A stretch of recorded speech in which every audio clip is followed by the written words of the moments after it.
Good afternoon, everyone. Welcome to this NGA webinar on being strategic. My name's Steve Edmonds. I'm NGA's Director of Advice and Guidance, and I really appreciate you joining me this afternoon, particularly when everyone is full on at this moment in time with the challenges of COVID and doing such a great job out there. So I hope you're going to find this useful, and I hope that I'm going to be able to give you or provide an overview of the Governing Board's first core strategic function, which, as we know, is ensuring clarity of vision, ethos and strategic direction. And it's the core function that has the least information and guidance out there to support governing boards to discharge it effectively. And it's also the core function that is always at most risk of being pushed to the margins as we concentrate on carrying out our compliance duties and measuring or evaluating progress, whether that's financial or pupil performance, against very quantifiable measures. But it shouldn't really be that way.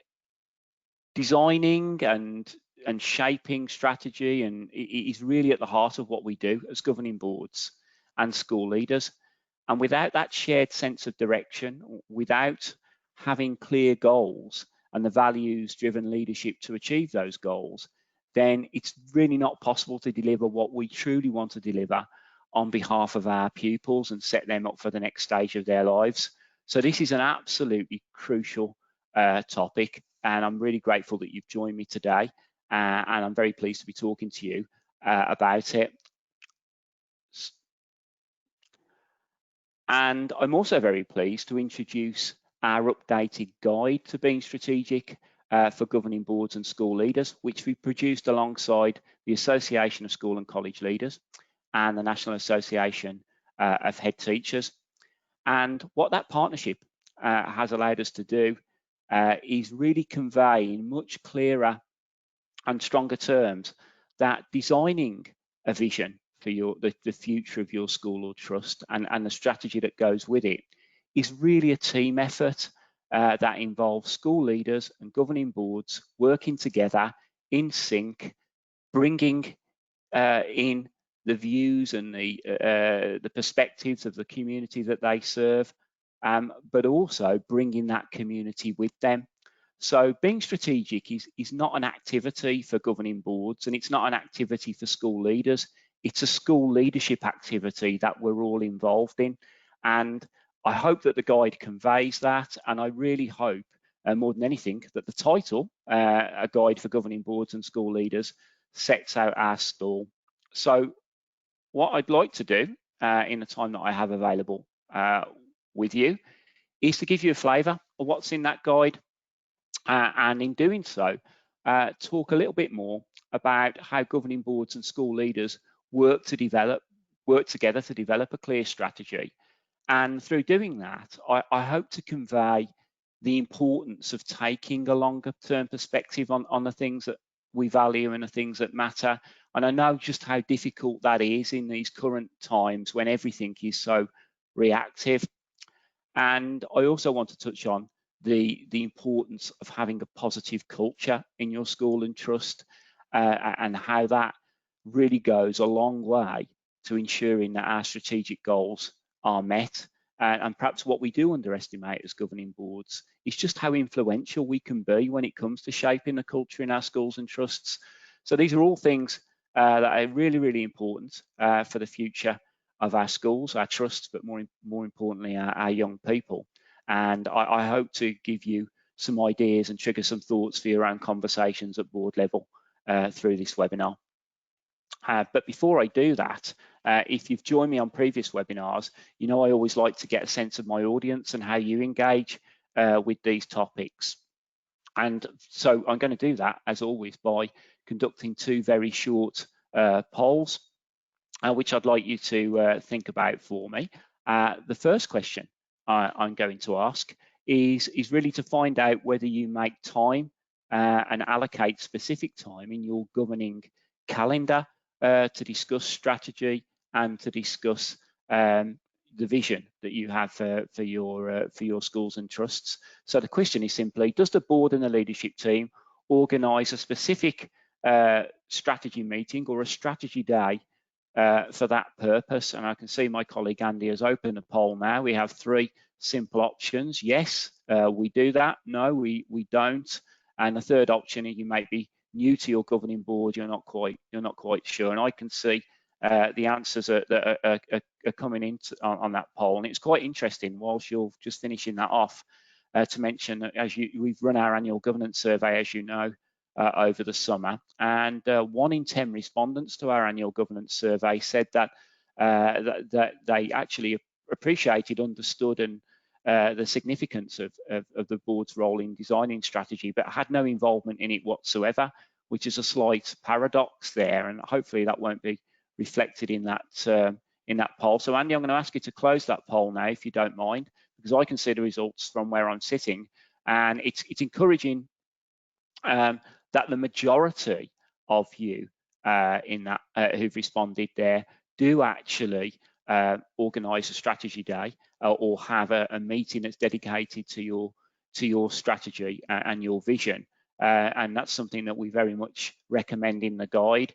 But then again, there's a significant proportion of you who don't do that. Now, I can't really unpick the reasons from where I'm sitting. Maybe it is just the weight of other competing demands, but hopefully through the course of this webinar, I'll change your perspective on that and maybe adjust your thinking so that this is made more of a priority in your governance calendar. So I'm going to move on to my next question, if I may, by going to my next slide. And this question is about how you bring others into those strategic conversations, or how they influence rather the design of the vision and strategy. So you can see there, the question is, how do you engage with stakeholders over the vision and strategy? The first option is you do that directly. In other words, you actually design consultation over vision and strategy, and you speak specifically about those things with your stakeholders, whether that's through forums or questionnaires. You may use the feedback that you receive from general school surveys just to shape your thinking, or you may do neither of those things, which is option 3, and you rely on your school leader to tell or inform you what your school community think about your vision and strategy. And the option I always hope that least of you select is none of those things. We don't engage with our stakeholders. We design our strategy in isolation and hope that it resonates. So I can see those results coming in now. Andy, I'm going to just ask you to close that poll, which is a very quick sense of my audience. And yeah, so just looking at the results there, it's a bit of an even split actually. 29% actually do arrange something that we would call bespoke. They organise forums or questionnaires designed specifically to seek the views on the board's strategy or its vision for the school and trust. 29% of you rely on that more general feedback to shape and influence your thinking, but more of you, 35%, rely on the feedback that you get from school leaders, and that's understandable in a way because they're their eyes and ears on the ground for you. But an over-reliance on the school leader, the head, or the school leadership team to give you that sense of what people think and feel about your vision and strategy for the school or trust isn't that healthier concept really. So again, if I can encourage you through the course of this webinar, that 35% to think a little bit differently about that, then I will be pleased and maybe will have done my job this afternoon. So thank you very much for engaging in that poll. It's always useful for me just to get a sense of who I'm talking to, even if I can't see you. So before moving on, I do feel I need to say something really important about where we are right now with COVID, because I fully accept that it does not lend itself, this situation, to medium to long-term strategic planning. And it's completely understandable if, from your perspective as governors and trustees, you are in reactive mode and you are prioritising nothing more than giving your support to school leaders in the daily decision making that they're having to take just to keep their school open and get through all the challenges associated with that. But what I'm pleased to report from my own engagement with governing boards and the feedback I've received in recent weeks is that there is a sense that boards actually understand now that situation can't continue ad infinitum. We can't continue to exist from meeting to meeting, from one decision to another. We really need to sort of get back on track and start to focus and take that little bit more of a longer term perspective. And that's so important because, as we all know, our pupils are with us for a relatively short period of time, but the influence that we have on them in the next stage of their lives is crucial. So we really need to make the years that they have with us count. And I think we can only do that by taking that longer term view and shaping the destiny of our schools. So our advice really about how to approach design of strategy and review of strategy during this very difficult period is to re-engage, but don't and not to compromise, of course, on the strategic planning, to still make that part of your calendar, but to avoid any rush to overhaul your vision and strategy because you've been driven to worry about filling gaps or making up for lost educational time. We're all concerned about that, but it's probably the case, indeed it's almost certainly the case, that your strategy and your vision for your school and trust has stood up to COVID, and what you probably need to do is adjust it more than create an industry in parallel plans or another strategy.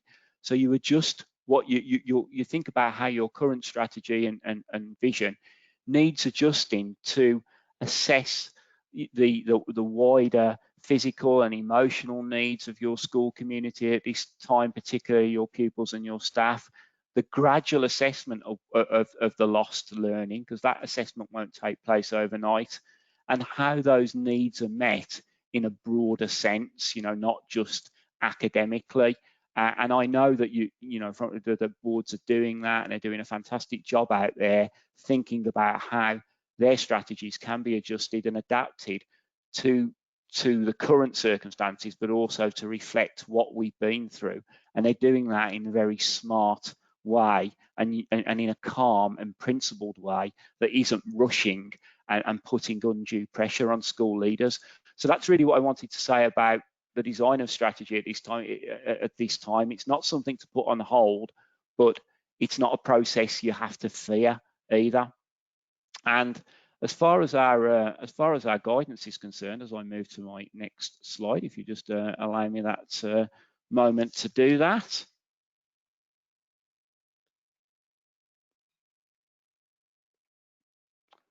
I thank you.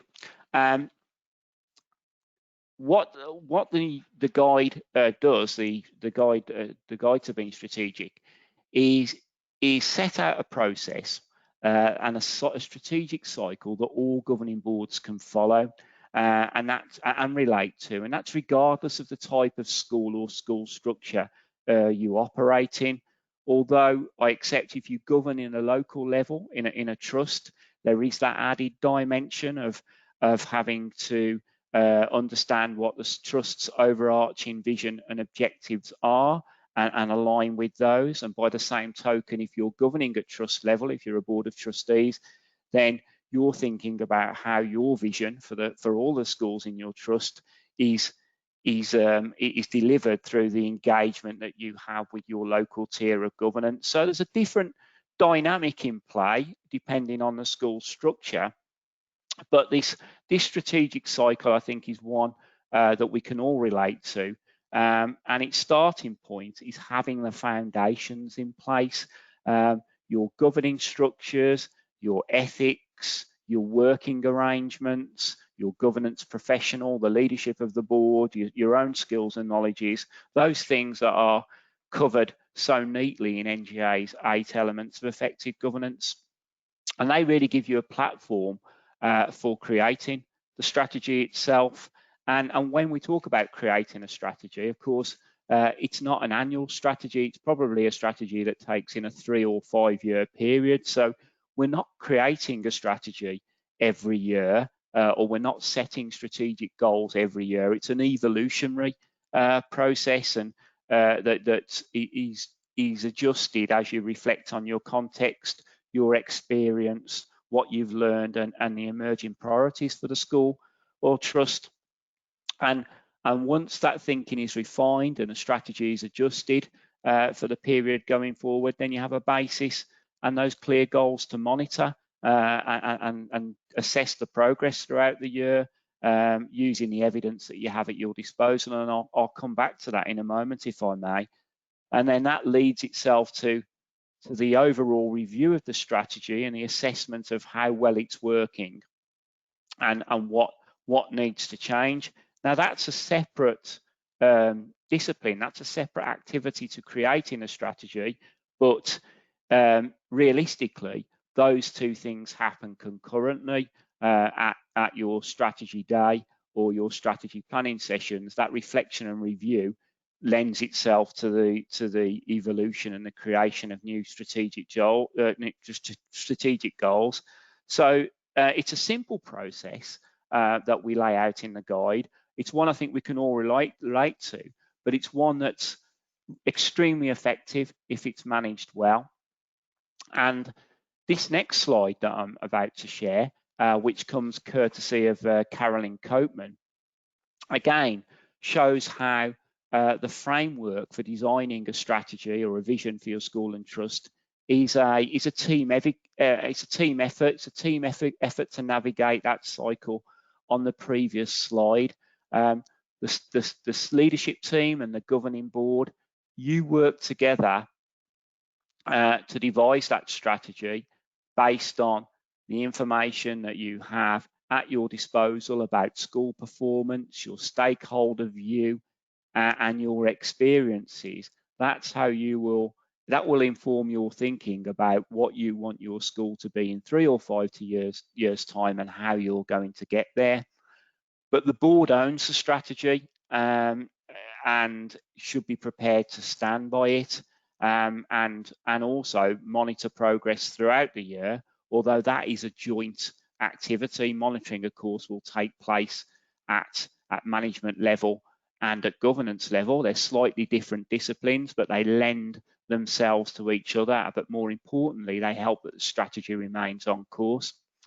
And then whilst the school leaders or the leadership team might do the heavy lifting when it comes to assessing what needs to be tweaked, reviewed and amended based on the progress of the strategy, that is also a collaborative process that involves the board.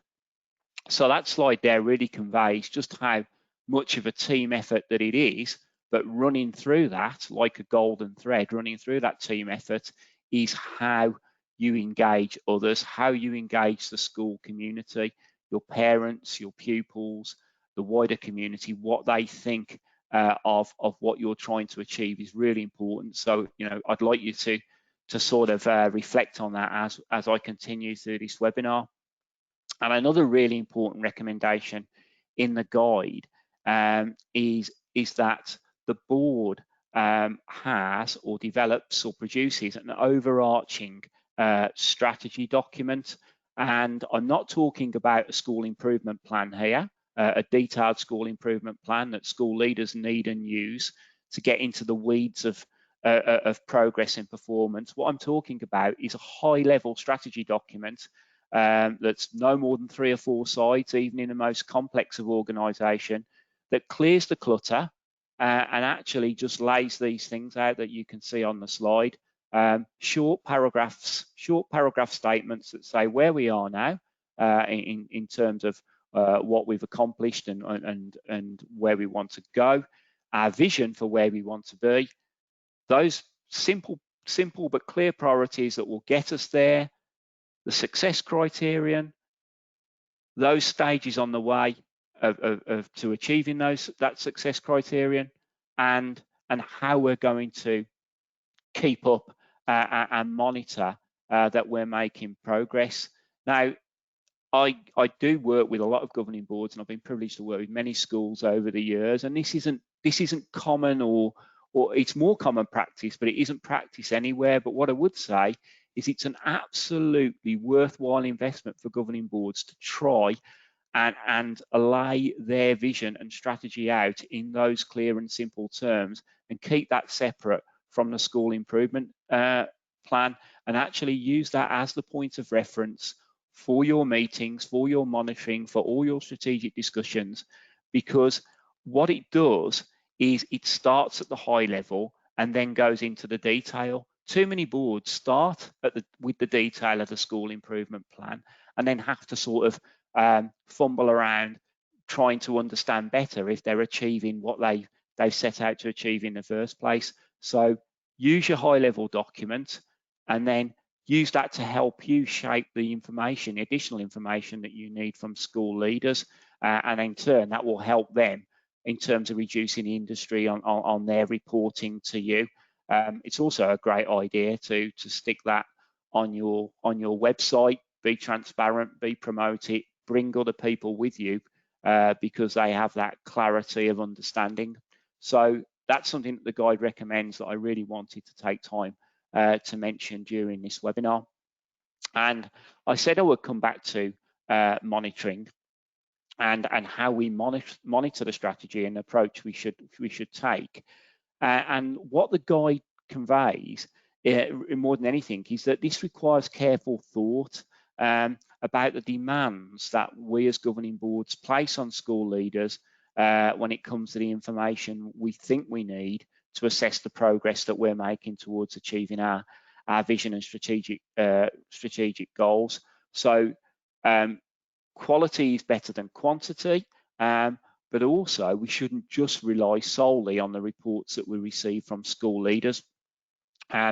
We believe very much and advocate triangulation at NGAs. I'm sure you know that the information that you receive from senior leaders is corroborated by other sources, whether they're trusted third parties, external school improvement support, for example, or stakeholders, and indeed what you see yourselves with your own eyes on your structured visits to school, or probably more likely at this moment in time, your virtual catch-up meetings with members of the school leadership team.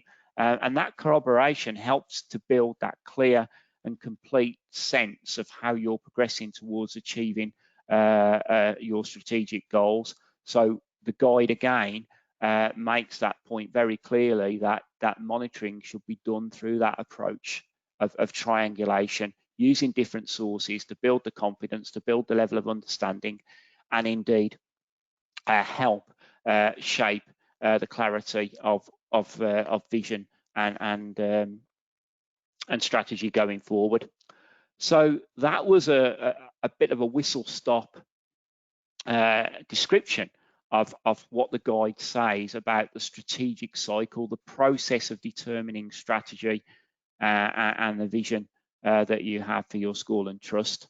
But being strategic isn't just about, this edition of Being Strategic isn't just about a strategic cycle, a strategic process.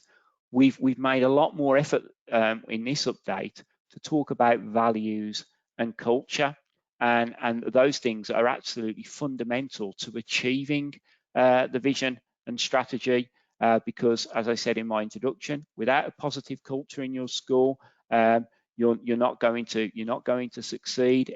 Schools are a people business, and without the values that you hold dear and close to you as a governing board as a school being understood and related to by everyone you're working with and working for, then it's going to be very hard to put the right culture in place. So these things matter, and they're inextricably linked as well.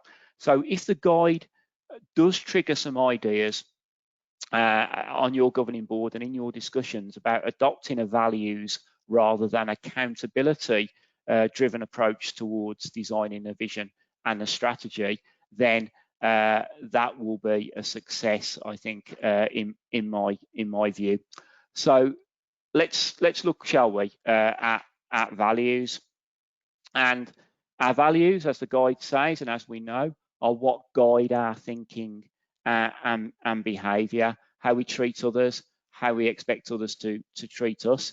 At NGA, we value the Nolan principles of public life, as I know your governing boards do, but we also value everyone's voice. We also value the development of expertise and knowledge, and we also value independence of thought. And those things are really important to us, and they're important to us because they're important to you, because we spent the time talking to you and understanding, you know, your perspective on our organisation and what we can do on your behalf, and how that should be translated through our values. And those values are very much under consideration when we reflect on our strategic goals, specific things we want to do to make NGA better. Now, I'm talking about NGA here, but it's exactly the same principle and exactly the same process when it comes to the way that you approach strategy, use values when approaching the strategy for your school or your trust as a governing board at your dedicated strategy day. So there are some questions here which are reflective questions, which I think are good for all boards, indeed all organisations, to reflect upon. You know, who buys into your values? You know, are your stakeholders, do they understand what they are? Do they truly understand them and buy into them and want to be part of embedding them? You know, particularly if you're in a trust environment where it's across a number of schools, that presents a particular challenge around communication, and those governing in a trust context should give some thought to that.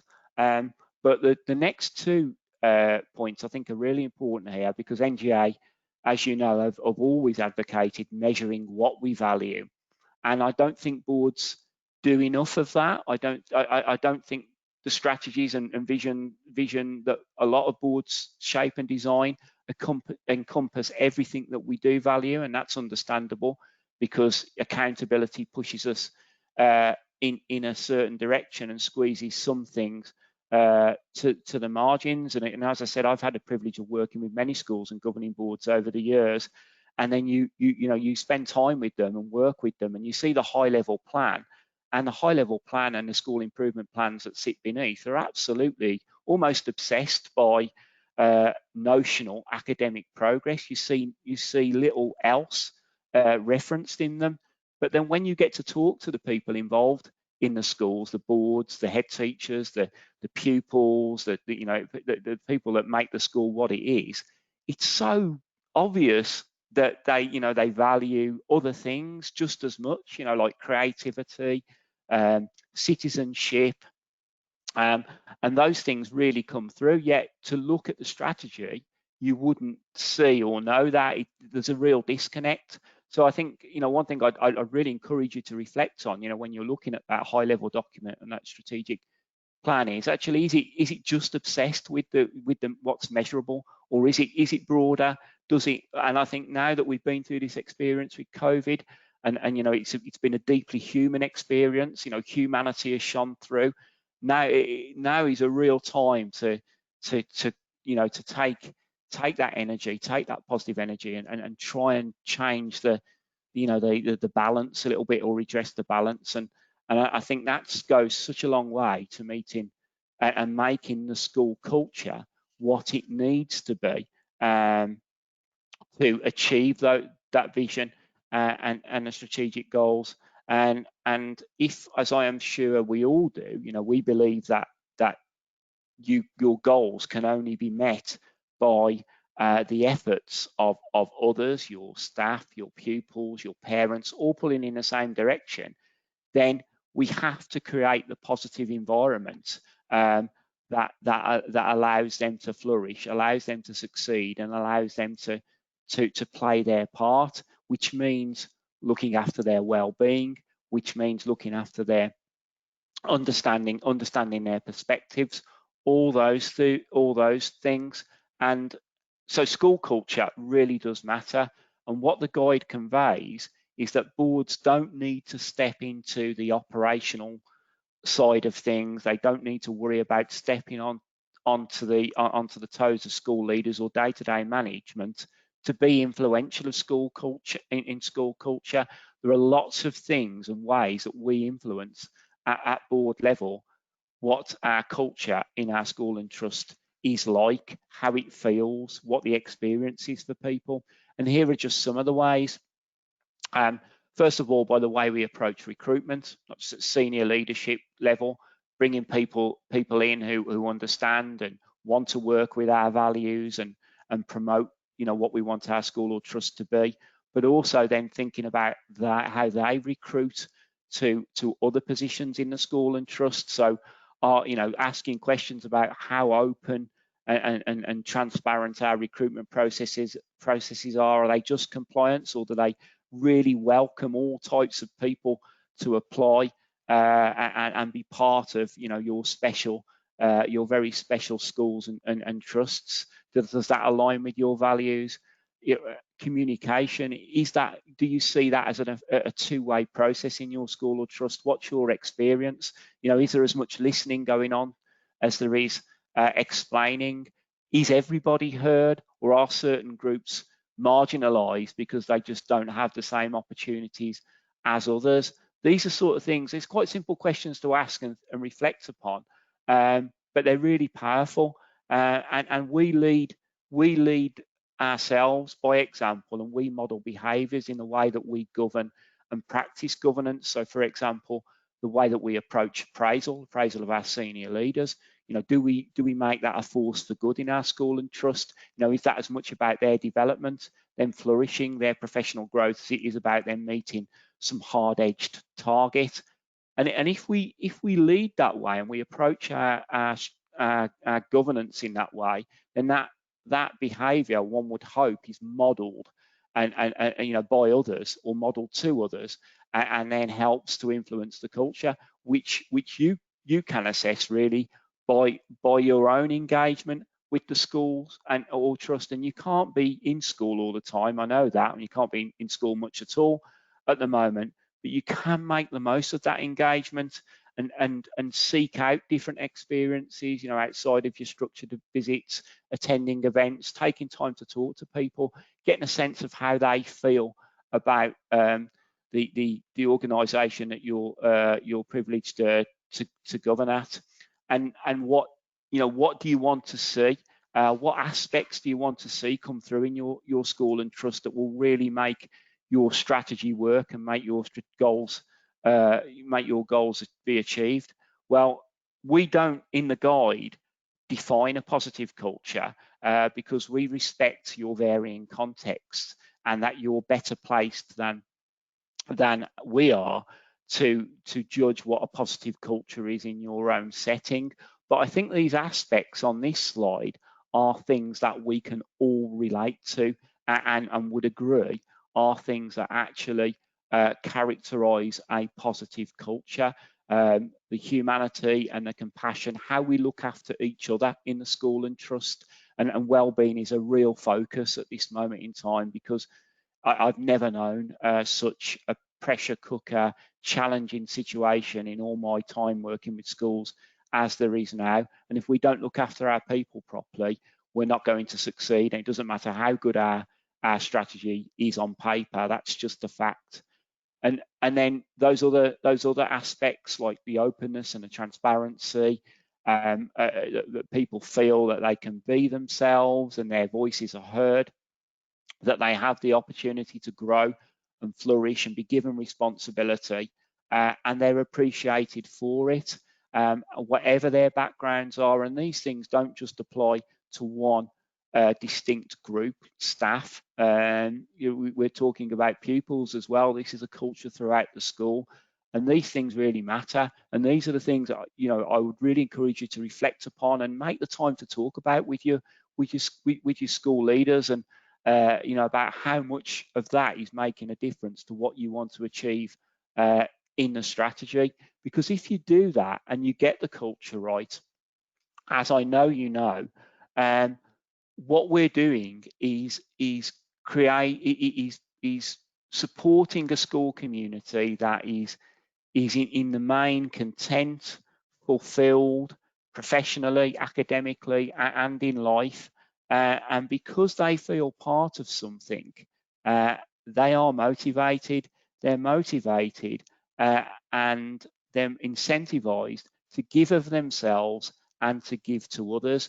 And all these things may sound a little bit nebulous and intangible, but if we don't realize this now, having been through what we've been through, and I don't think we ever will, just how significant this is, much more significant than how much we pay people, much more significant than some hard-edged, sophisticated target or the latest teaching initiative.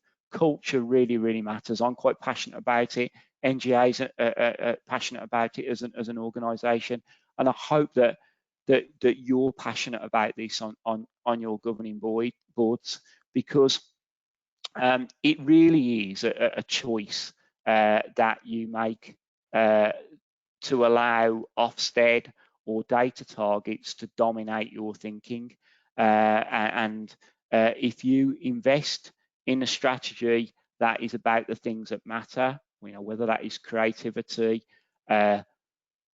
diversity, and you have goals that relate to those things as much as making progress from one step to another, or is balanced with those things, then those results will come anyway. That that will happen naturally. I think we know that the evidence is there to support it. So I hope in a relatively short period of time I've given you a flavour of what's in the guide.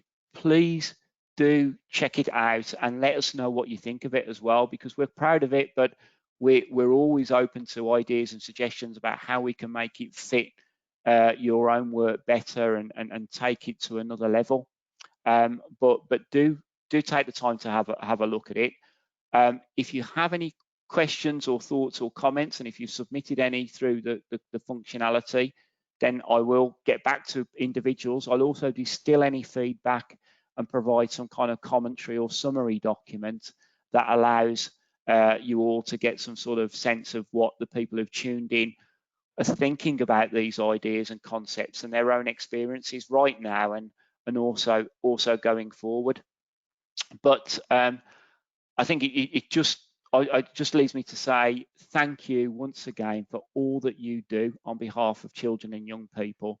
You are the most remarkable example of citizen service, and we will never take you for granted at NGA. If there's anything that we can do or help you with, you know you can reach us. So keep doing what you're doing and striving to do it better. Stay well, stay healthy, and I look forward to meeting you very shortly again at another NGA webinar. So thanks for tuning in. All the best. Take care.